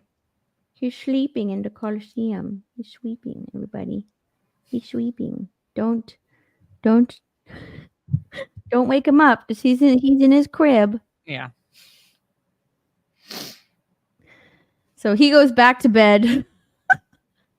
The mom, who is worried about her daughter, she's preparing to leave her in Hollow Earth with her tribe and her people, because she thinks that she prefers it there. The daughter, she's like, no, wherever you go, I go. Jack and Rose type of love. You go, I go, right? Yeah. Yeah. Wherever you go, I go. I'm not going to stay down here. So she's very happy that she chose to go back with her mom, and that's the end of the story. But don't worry, Wingard has more ideas moving forward, apparently. So now Godzilla and Kong have teamed up, more like co-belligerents, so I don't know what more that they can do. Podcast guy is proven right, I think, even although it's like, I don't know. For reasons. That's so deep. Next one from Godzilla's perspective. Well, this one should have been entirely King Kong's perspective, like entirely a Kong movie. Not Godzilla could have been mentioned, but it should have been a King Kong movie. And then do another solo Godzilla movie because Godzilla's an afterthought in this one, essentially. Like, oh hey, I totally forgot to mention. So after Godzilla unfreezes the world, he's no longer pink. Yeah. He gets rid of everything that he's absorbed. So he is no longer pink. Pretty much. It's like I said when the trailer dropped and all I said was, where the fuck is the blue? Like, Fuck you, everyone who came at me in the mentions. Like, oh, well, obviously you don't understand Godzilla because he hasn't always been blue. I'm like, motherfucker, it means something's happening. Look at this. Look at this, Mar. Look. Yeah. He's a kitty. He's just a gentle cat. He's a kitty cat. You know, ironically, Lewis, I enjoyed this more than the Ghostbusters movie. It sounds shit. You know what? The story sounds shit. It is a shit story. But when these Titans are fighting, it's entertaining. Yeah. So I'll give it It's that. When the focus is on the Titans fighting, all right, Yeah. as silly as it is, it's entertaining. It's what I would want. I don't give a shit about the human characters at all, pretty much. Do not give a shit. Just focus on the Titans. I'm happy. Where the Titans are fighting, it's dumb fun. When it comes to the humans, I'm like, I don't care if you die. Gravy D says so 9 out of 10. Dude, this movie is like a 4 out of 10. All right. 4 out of 10 story wise, but entertaining 10 out of 10. All right. Just like Godzilla's form when he jumped off of the high cliff, 10 out of 10 form. You know what? If you just shut your brain off and you just go, ignore all the people stuff, ignore all of the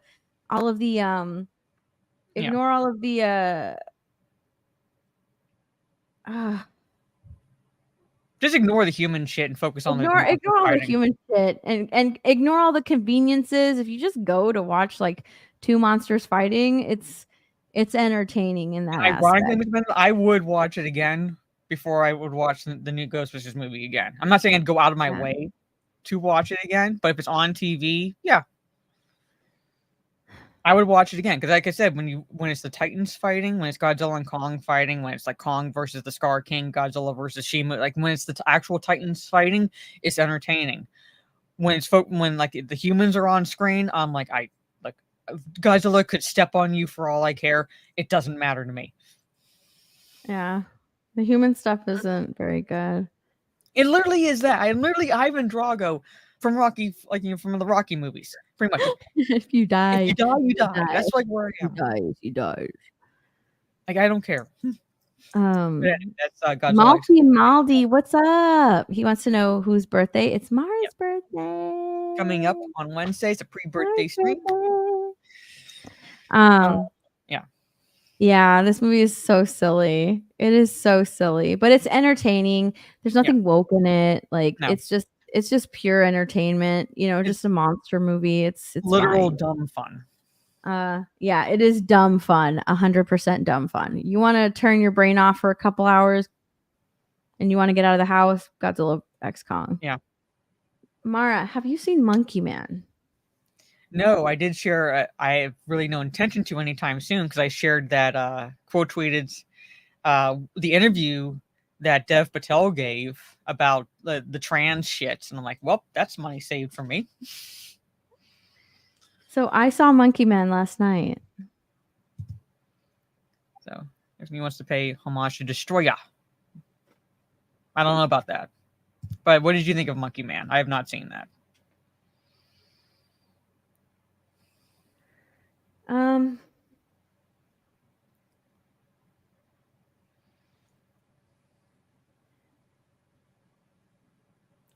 Oh yeah, not only did I that, and I got people called me a bigot and a piece of shit because I was like, well, that saved me some money.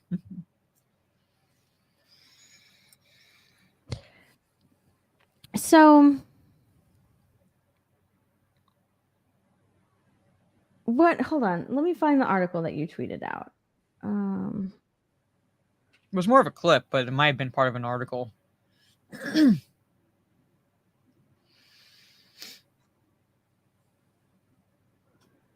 I want to listen to that clip. Where's it at? Yeah, because Destroyer, that's the one that spoiler alert, that's the one where Godzilla dies. Isn't that the one where he's fighting Destroyer? And he dies because he goes nuclear? Here it is. All right, let me save this because I haven't heard this clip yet. Oops.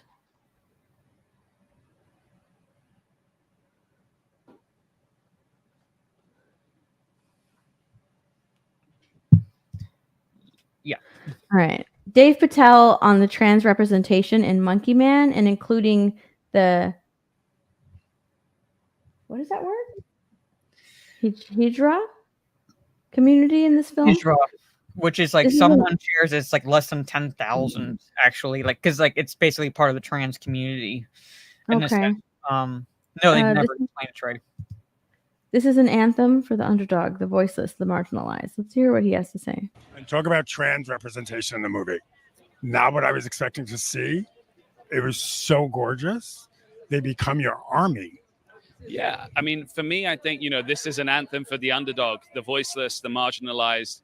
And for me, I wanted to take this old mythology and kind of take these characters of who I thought was this, this hero Hanuman who had lost faith in himself, didn't realize who he was and needed to be reminded by fellow outsiders of who he was. And together they waged this war, for the good and the just.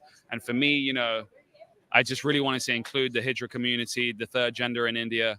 This is at its core a revenge film about faith and the beauty of faith.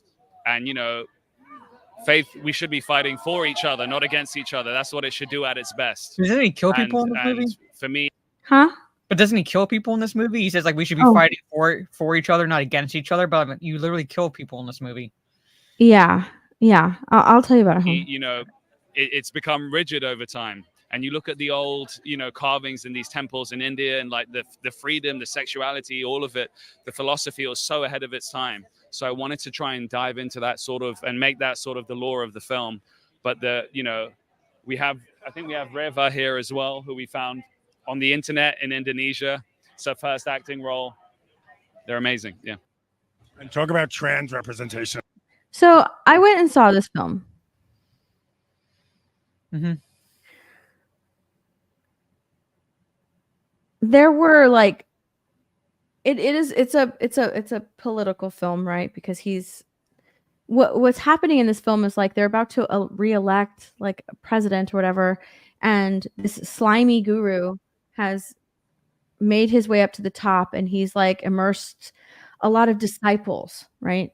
In India, where this I believe it's India where this movie takes place.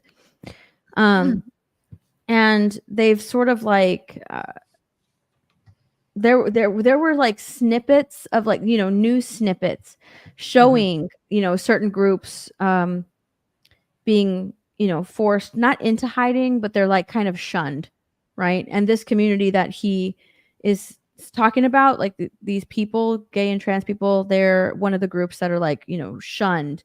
Another group are his where his character comes from, who are basically kind of like I guess like Native Americans who sort of like live on land, right? And they're pushing them away, taking their land, and they want the space or whatever. And the movie on its own, it's a good movie. I enjoyed it. I thought it was action packed. I liked his character, and his character struggle, what he went through. His acting is phenomenal. It is so on point.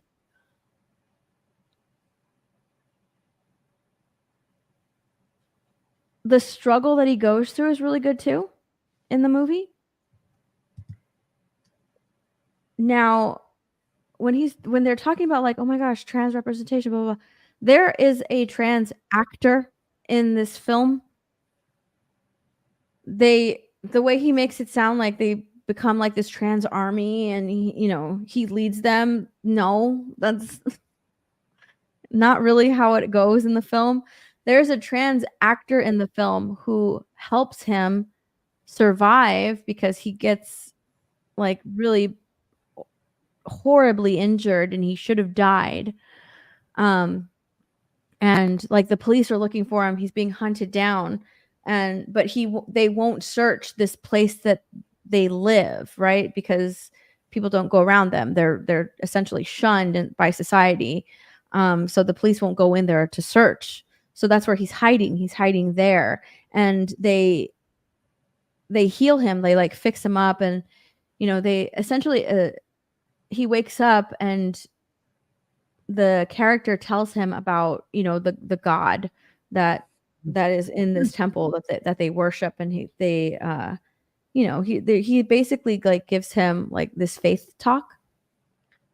And it kind of turns into it reminded me a little bit of like after Bane breaks Batman's back, you know how he's like training and working out and getting fit, you know, healing himself. It turns into that a little bit because he wants to, you know, give it a second shot. Like his first time trying to take out the bad guys didn't work. He almost died. And now he's healing his body, he's healing himself in order to do it again.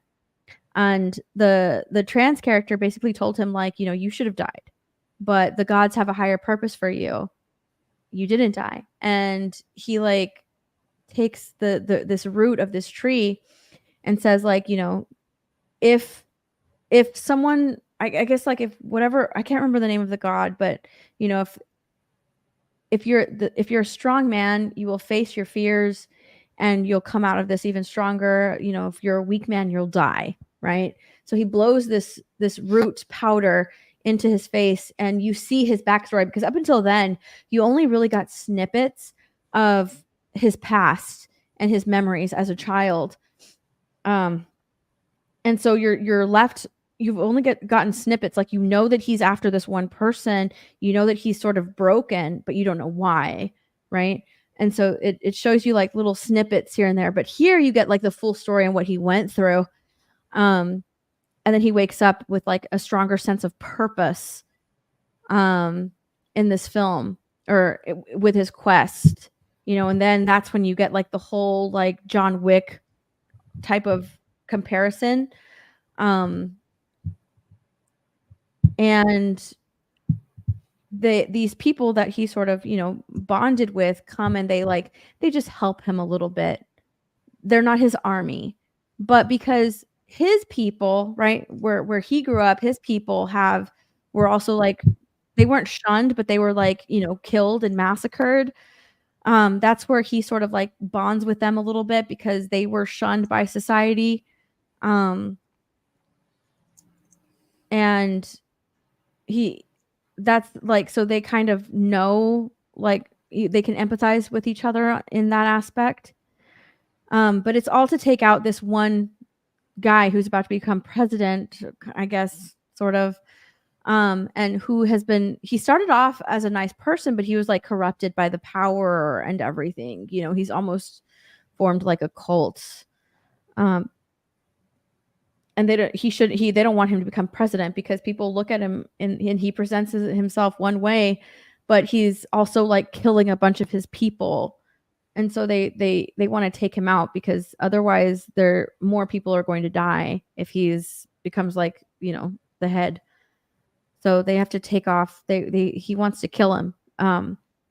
That's why these people want to, you know, not overthrow, but kind of help him with his mission.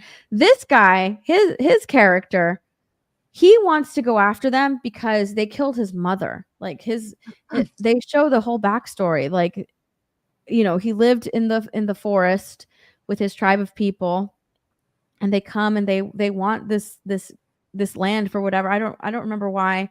But his mom, you know, stands up against them, and she's like, you know, you can't take this land. You can't, you're not allowed here. You're not welcome here. And then they bring out the machine guns and they start killing people. And, you know, she runs home with her son, and she tells her, like, go hide upstairs, whatever you see, whatever you hear, do not make a sound, quiet as a mouse. And you also get like his religious background and what they believe in. And you get like this awesome fairy tale that she tells him about, like this god, the monkey man, you know, and his purpose and everything like that. And he flew too close to the sun, and the gods got mad at him and they took him out, whatever. You get like this whole faith story. Okay. And the general comes in, and because she, like, I think she spits in his face or something like that. So he's looking for her. He wants this specific woman. So he goes in there, she attacks him, and he gets really mad, and he ends up, you know, whipping her, choking her, and raping her, right? And he kills her. He kills his mom, and the whole time as a young boy, he's upstairs and he's watching this. And then he pours oil on the mom and sets her on fire. And throughout the movie, he's got like these really horrible burn scars on his hands.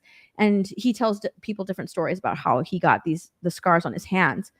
He's like, oh, it was a car accident, or oh, I was doing something else. Like, he doesn't really, he's lying about the scars on his hands. Well, what actually happened was his mom was on fire, and he put his hands on his mom for a really long time to try and get her to wake up, because get up, you're on fire. Like, we need to help you. And he's looking at his hands, and they are completely burned. They're very burned. And as a child, he goes out and he's like, you can see him changing. And he's like, he has this hatred for the man who killed his mom, and also the guy who is in the car overseeing what is happening. And it's the guru guy, the guy that's about to become like the president or the most powerful man in India or whatever. So he makes it his mission to use that pain and that anger to finally kill those people. Like, you see all this imagery around him, and you see as a young boy, you see what he's looking at. It's a good movie. It's not a bad movie. To say that this movie is like I think that they're making it a bigger deal than it is. Like, oh, it's about trans representation. This movie's all about trans. No, he stumbles across these people who happen to be shunned, and this one character happens to be trans. It's not a major plot point in this movie. Because when I was watching it, I was like, oh, look at that. Okay, that's interesting. But they don't play like this huge role. The movie is not centered around this one character. This movie is actually centered around this guy and his story. And it's really interesting. But, these people take him in and they heal him because they look at it as, oh my gosh, you should have died. You're meant for a greater purpose. The gods have a greater purpose for you. So you're actually alive. Holy shit.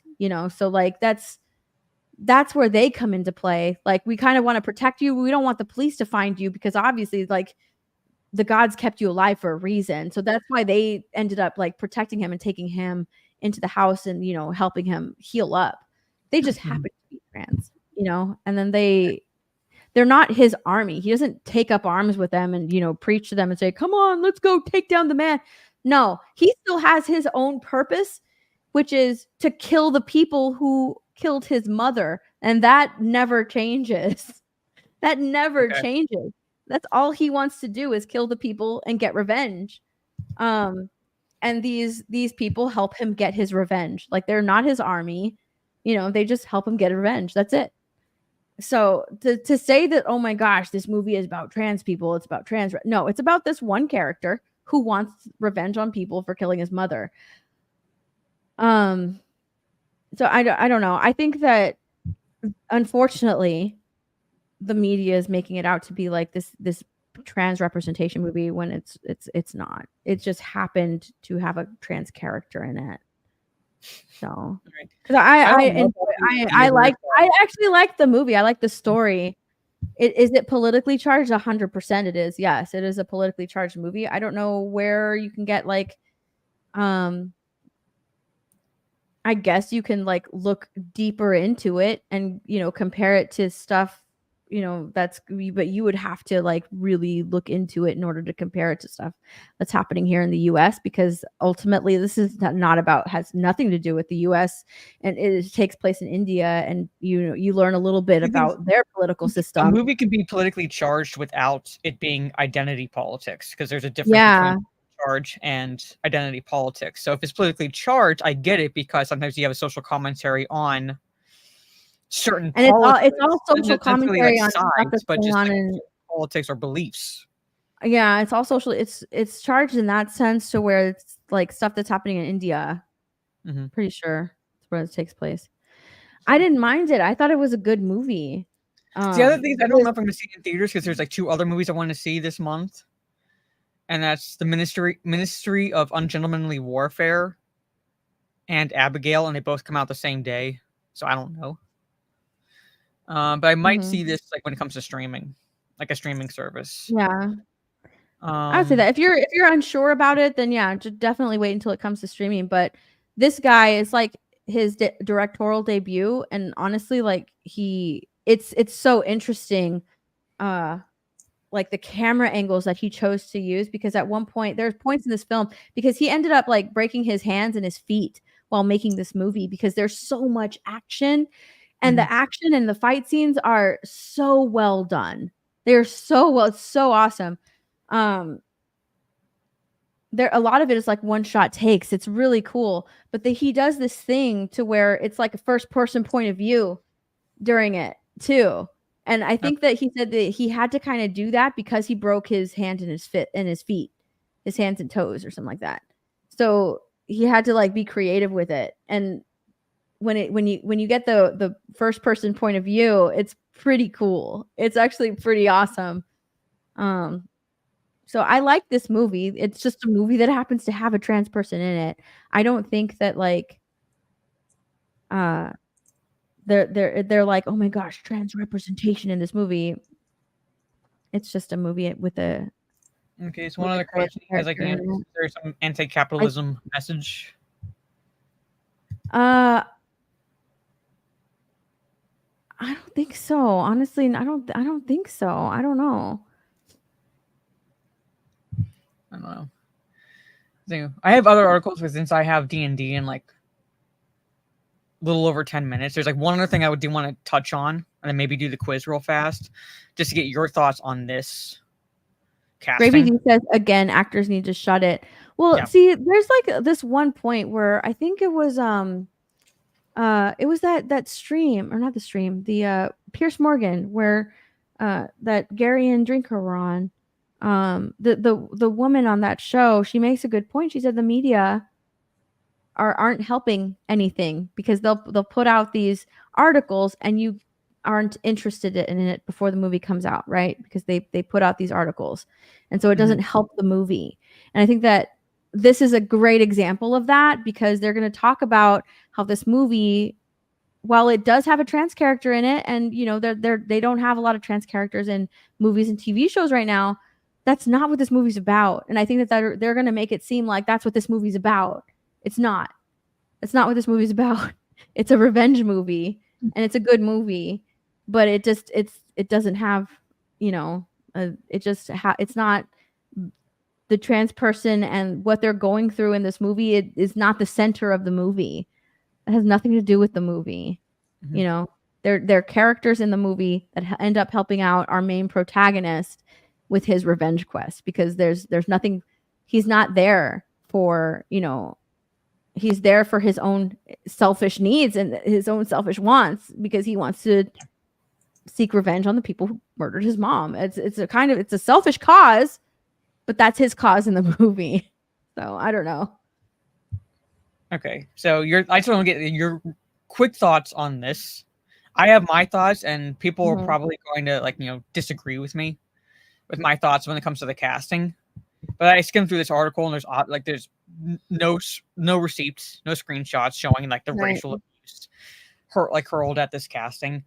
But I was tipped off to this casting. Like, someone sent me a DM of a tweet basically showing this, and I'm like, and my initial thought, and you can disagree with me all you want, chat, but my initial thought when I saw this, well, it's like, it's a play.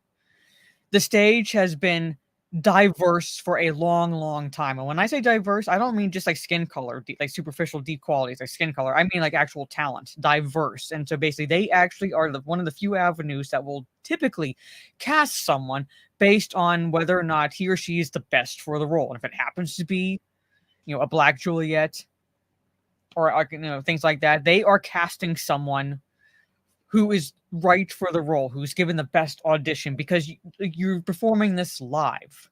It's not exactly like you can easily do a do-over, like reshoots and things like that. No, you have rehearsals, and then you have to like perform this live in front of an audience. So you do not have any mulligans you can do, pretty much. So my problem with this casting primarily centered on Tom Holland being cast as Romeo. Because if you want to talk an agenda casting, that's an agenda casting right there. Because they are taking his popularity somehow girls fawn over him. I have no idea why. He's not that good looking. Right? Yes, I typically go for nerds, but even then, like, I have a line that I draw when it comes to that. That's an agenda casting.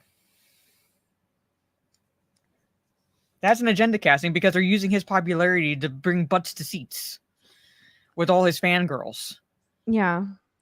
Her casting, I'm like, okay, she's a black actress. She's not that attractive, but maybe she was the best for the role because it's Right. a stage. I think that like because this is a stage play, because it is Broadway, they do hire like based on how good you can sing, you know, and how good you can act. Like they really do go for whoever's best for the role. In that sense, it is a stage play.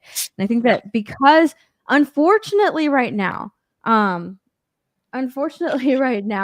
because progressives have made everything about race and they've made race their number one thing, people only view things through the eyes and lens of that as now, you know? Yeah.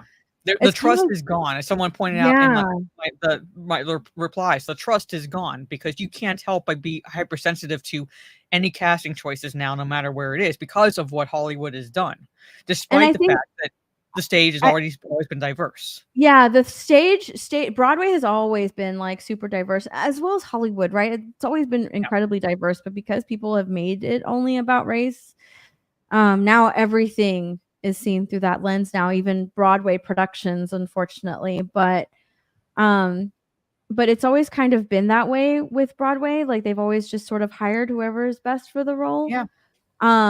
There are some things that don't get diversified. You know, there are some plays that don't get diversified in that aspect. But like, I think, who was it? I think it was Clifton Duncan who said that like he played Romeo. Yeah. In a production of Romeo. Juliet.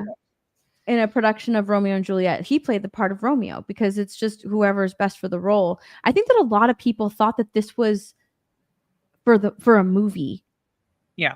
I saw a lot of people mistakenly see that this was like a movie casting, and it wasn't. It's for Broadway. It was for a show on Broadway. Yeah. I don't know. This is just the casting that we know, multi-maldi, but I'm yes, assuming they are. Yes. So I think that the Capulets are black and the Montagues are white. I did see the casting for this show. Yes, the Capulets are black and the Montagues are white. They've always diversified. I think like the role of Mercutio has been played by a black actor in the past, and even in Leonardo DiCaprio, and in that version of Romeo and Juliet, Mercutio was black. Was black and gay. Yeah, Mercutio was black and gay in that movie. You know, so they've always sort of taken a few liberties, especially like on Broadway. They take liberties with in that aspect of changing certain things. So well, they can't do that because they're like, it's a Shakespeare play. So it's not like they're making a film and doing a modern interpretation of it. No, they're just it's just a casting on stage. So there's not like maybe the Twitter tards will like say that in discussions about that, but I can, it's a safe bet for me that they're not going to do anything like that with the play. It's just this is going to be the play as Shakespeare wrote it. This is just the casting. Mm-hmm. So. I don't think that they can't. Yeah, the stage play is already written. Yeah, that's it. There's a Romeo and Juliet stage play that is already written. Just like if they did another Shakespearean play, you know, and they just cast a bunch of actors. The stage play is already written. It's already. You Do About Nothing had Keanu Reeves and Denzel Washington cast as brothers. They've done this before. So this is nothing new. This is not appropriation or anything like that. This is nothing new. I actually found it here. I actually help look through that prism of race because of what happened. So this is Clifton Duncan. He says, I played Romeo with a white Juliet my sophomore year of college. Orlando Bloom played Romeo to Condola Rashad's Juliet and on Broadway in 2013. Yes. She's a black woman. But now a young actress with the break of a lifetime has to face, racist mockery for a casting choice no one would have cared about 10 years ago because equally racist progressives tried to fix what isn't broken. Yeah. And then Matthew Marsden says, he comments on it. He says, exactly. I said this before. I do not see a problem with this casting. They made race everything, and now everything is seen through that prism. It's very sad. And he said, progressives want a color conscious society instead of a color blind society. Now they're getting it, and it's backfiring on the very people they say they want to help, just like every other fucking thing that they do. Yeah. So this is not a movie. This is a stage performance. This is why I have no problem with this casting. Like I say, we're talking about theatrical play. Juliet has been played by tons of diverse characters in tons of plays. Yes. Yeah, Juliet's been played by a black actress before on Broadway. I had more of a problem with Tom Holland being cast as Romeo, because that, if you want to talk agenda casting, there's an agenda there because they want to bring fangirls and butts into seats. Yeah. So here it is. If they that's just on Broadway. They're not going to change the Broadway play and make it more progressive because they can't. The play is already written. But here's the problem. If they take the stage play, right? If they take it kind of like they took liberties with Leonardo DiCaprio's Romeo and Juliet, they sort of like updated it, and instead of swords, they have guns. They still spoke. What I appreciated about that movie is they still spoke in the Shakespearean language. It wasn't done any. The language was still like the Shakespearean play. It was just kind of updated with cars and guns, and it's an updated like 2000s version. If they were to take the play again and put it make a movie of it and make the Capulets black and the Montagues white and update it and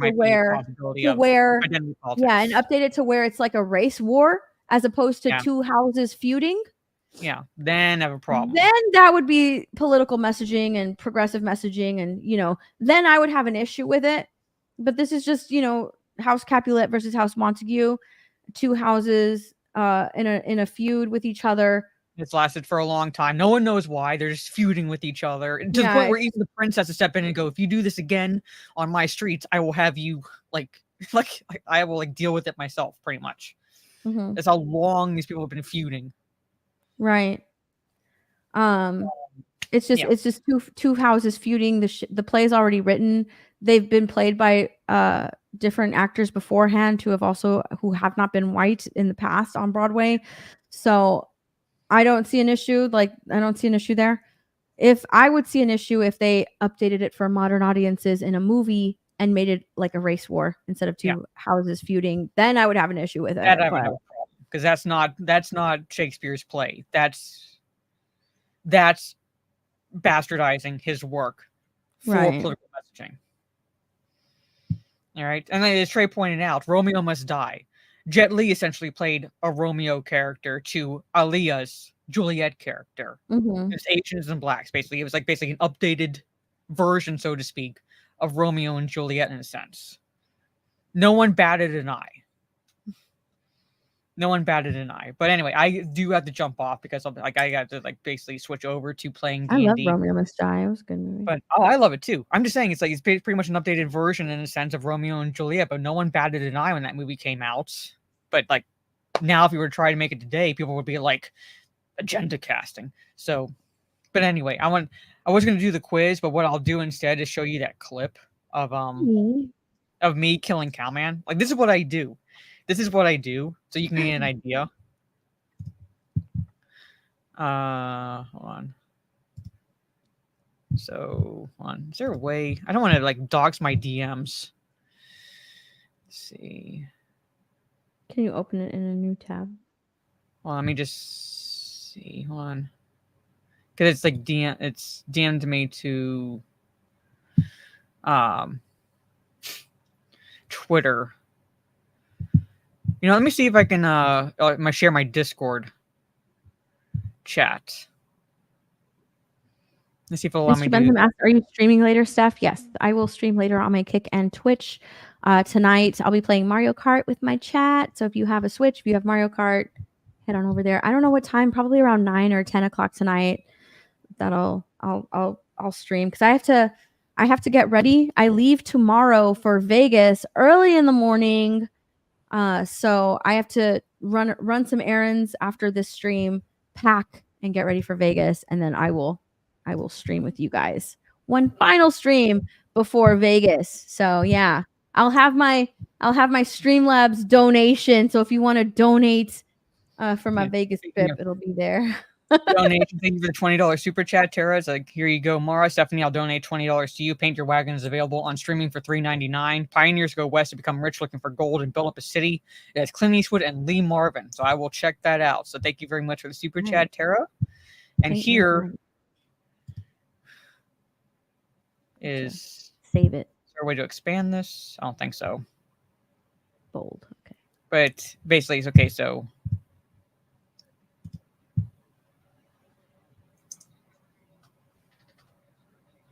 Is there sound? Oh, I hear it now. yeah. Oh, American Ninja's rating. Okay, so But thank you for the host. the evac is going to come down. Die, you little bitch. Oh, shit. So they came down. All right. So I go around. Fuck you, Mark. I had my gun ready and everything. I was waiting on you, ass. Oh. Not quick enough to pull that trigger. Apparently not. Now get your ass in here. We're out of here. Thank you for the host, and thank you. Yeah, so like that's what I do basically, just to have fun. I wait for the chopper to come down and then I shoot Cowman. Anyway, thank you, Chad. I do have to jump off because I do have D&D. I'm going to have to play, like immediately go from here to play that. But real fast, Steph, like you said, you were streaming, so let everybody know where they can find you and all that fun stuff. Yeah. YouTube, Instagram, Twitter, Twitch, and Kick. I'll be streaming there later today. I'll probably just do a whole a multi-stream, Kick, Twitch, and YouTube today. So jump in. We're gonna stream Mario Kart for a couple. Steph needs to be bullied into playing this. Yeah, there's Don't a few worry, people that want me to play this game. So maybe after Vegas, I'll probably get it. I didn't get it because people are like, I can't play it because there's way too many people playing. So I was like, now it's fixed. Well, now it's fixed because they weren't anticipating the level of popularity because they only had servers big enough to handle so many players, and then it kind of like quadrupled what they were expecting, and that's why people couldn't get on. So it wasn't exactly like the game was broken. It was more or less like we weren't anticipating the level of popularity. Hey Kenzo, thank you for the birthday wish. See ya. Like he's like, happy birthday, bye. And, yes, but for like I said, I have D&D that I have to jump off and play. But tonight, if you're part of my Discord, I will be streaming my screen for the second night of WrestleMania. So Sunday night WrestleMania beginning. Nice. I might start streaming. I might start like going live, so to speak, on Discord, sharing my screen around 6 p.m. basically showing like the build up to when it starts at 7 p.m. But the event itself will be starting at 7 p.m. Eastern, so I'll be watching that with a bunch of people. So that is my plan for tonight. So no stream from me from tonight, but tomorrow will be Mass Effect on my Kick, like basically 2 days before my birthday, and then Tuesday will be Gears of War a day before my birthday. Here's my Discord, so join in the fun. Basically, I do watch parties there every so often. And whenever I play multiplayer games, I have voice channels there for that. So that's it, ladies and gentlemen. And then Wednesday is my birthday, and Wednesday I'll be discussing on my YouTube channel with Orange Chat Lethal Weapon. So for part of the 1s and 2s. So the first of the 1s and 2s will be on my birthday, and we'll be talking Lethal Weapon. So come hang out then about 8 p.m. Eastern on my YouTube channel. So take care, everyone. Have a good rest of your day or evening, wherever you are in the world. And we will see you all next week, or whenever, because I think Vegas is happening. So I'm not sure about streaming moving forward, but we'll see you all soon. All right. We will let you know once we figure that out. So take care, stay safe, peace, and thank you all for the birthday wishes, super chats, and member messages. Peace. Happy birthday tomorrow. Happy birthday tomorrow. She's so sexy. Look at that face. She's my toxic girly. Happy birthday, beautiful. You're so beautiful and gorgeous. Happy birthday, Mara, Mara, Mara. You can end the stream at any time, Mara. Happy birthday, Mara. Bye. Thank you. Birthday.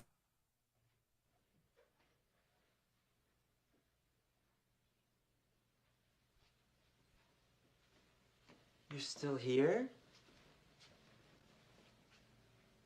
It's over. Go home.